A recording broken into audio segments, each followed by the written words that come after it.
did Sure. before.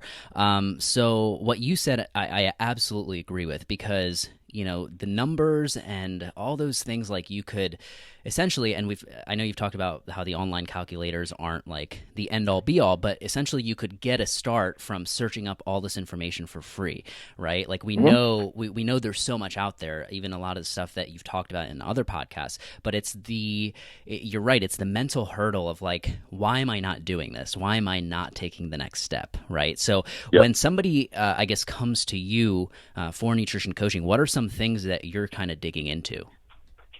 So my biggest issue with calculators in general is that there's a limited number of variables that you can take in with a calculator. Like if I was to try to build a piece of technology, it would have to be predicated on variables, right? Like it's very much an if this then that scenario. Right. And that's all well and good, but there's so many variables that are not quantifiable. They're qualitative. And so your online calculator doesn't know your previous metabolic history. It doesn't know if you have metabolic adaptation. It doesn't know if you've previously had an eating disorder. It doesn't know your relationship with food. And those are all things that have to be considered in the manner in which you implement, right? So like the best example I can give anybody is, like, let's just take the average, like 150-pound female wants to lose some weight, put her in an online calculator. She works out 3 to 4 times a week, and it spits out 2,200 calories for weight loss. And that's great. Like that's not a terrible starting prescription by the numbers. But then what you don't know is, well, her current intake is 1,000 calories.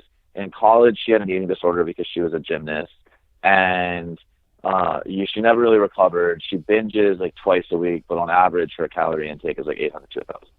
Now, all of a sudden, is that 2,200 number applicable? And of course it's not, right? Like that's more Right. than double her intake. It doesn't take into account her food. How do you necessarily get her to implement? Because those three numbers can make her massively obsessive. If she misses the numbers by like 2 grams, she can completely freak out. And so, the strategy has to become completely different. And so that's why I feel like so much of what's out there is so inadequate.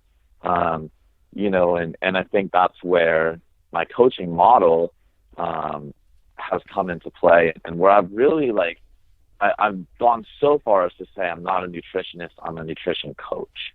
And I really I emphasize the words nutrition coach super hard. And my certification that comes out in July of this year revolves around becoming a nutrition coach. That's amazing. Yeah. And what do you think it is about that word, right? Between coach versus like consulting versus nutritionist, like why is that so profound? I think that coaching involves working with an individual, understanding that individual's needs, understanding what makes them tick, understanding what can potentially set them up for success, but at the same time, what can set them up for failure. And I think that if you're not understanding these things, you're not really working with that client. Right. You're working with a subset of feedback from that client. Mm-hmm.